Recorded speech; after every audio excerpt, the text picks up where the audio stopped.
మీ business ఏదైనా మీ ఊర్లో promotion చేయాలంటే అది సుమన్ టీవీతోనే సాధ్యం. ఇప్పుడే సంప్రదించండి. Welcome to Suman TV. అసలే బీజేపీ బీఆర్ఎస్ ఒక్కటే. బీజేపీతో బీఆర్ఎస్కు లోపల ఒప్పందం ఉంది. బీఆర్ఎస్ బీజేపీ కలిసి పనిచేస్తున్నాయని లొల్లి జరుగుతుంటే మన మేడ్చల్ మల్లారెడ్డి ఏం చేసిండో తెలుసా? అదే మాజీ మంత్రి మల్లన్న ఏం చేసిండు ఎరికేనా?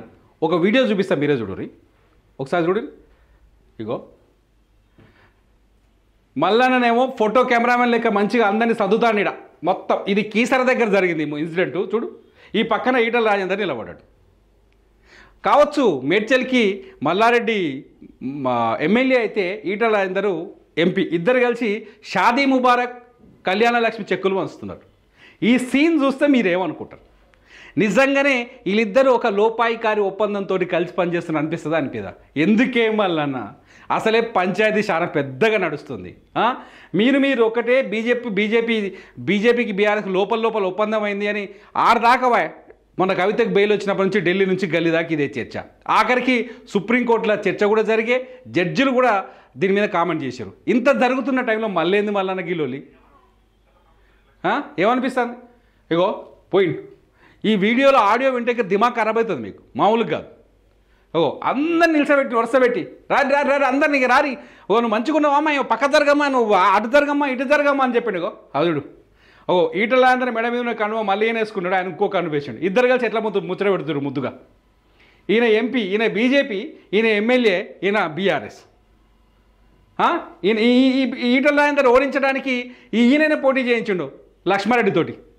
ఈయనంటనే మీటింగ్ జరిగింది. ఆ ఎన్నికలకి ఈయననే నాయకత్వం వహించిండు. మొన్న పార్లమెంట్ ఎలక్షన్లో ఇలా కలిసి తవ్వుకుంటూ పోతారు. రాజకీయ నాయకుల మధ్య దోస్తాను ఉంటుంది, శత్రుత్వం ఉంటుంది, ఒప్పుకోవచ్చు. కానీ ఈ దోస్తాన్ల పంచాయతీ ఉంది. ఈ దోస్తాన్ ఏం పంచాయతీ ఉందంటే బీఆర్ఎస్ బీజేపీ ఒక్కటే అనే పంచాయతీ మొదటి నుంచి నడుస్తుంది. మొన్న నుంచి అయితే చాలా పెద్దగా కవితకు బెయిల్ వచ్చిన తర్వాత ఇదొక రాజకీయ ప్రచారంగా మారిపోయింది. కాంగ్రెస్ వాళ్ళు ఎవరు చూడు, వాళ్ళ ట్విట్టర్లో చూడు, వాట్సాప్ చూడు, ఫేస్బుక్లో చూడు, ఇదే ముచ్చట.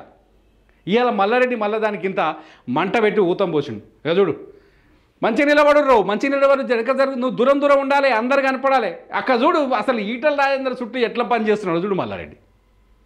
ఈటల రాజేందర్ నిలబెట్టి ఆయన ఫోటో తీయడానికి ఎట్లా పనిచేస్తున్నాడు చూడు. అగో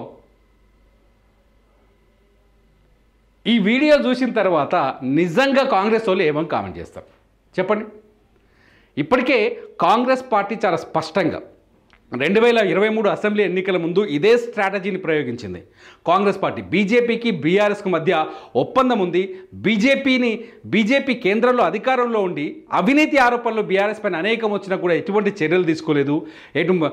ఈడీ కావచ్చు, సిబిఐ కావచ్చు, ఇన్కమ్ ట్యాక్స్ కావచ్చు, ఏ డిపార్ట్మెంట్ని బీఆర్ఎస్ నాయకులు కానీ, బీఆర్ఎస్ మంత్రులు కానీ, బీఆర్ఎస్తో సంబంధం ఉన్న కాంట్రాక్టర్లపైన ప్రయోగించలేదనే చర్చ 2023 ఎన్నికలకు ముందు తెలంగాణలో జరిగింది. జనం కూడా నమ్మినట్టే అనిపించింది. ఎందుకంటే బీఆర్ఎస్ ఓటమి పాలైంది, కాంగ్రెస్ మాటల్ని నమ్మింది జనం, కాంగ్రెస్ని గెలిపించింది.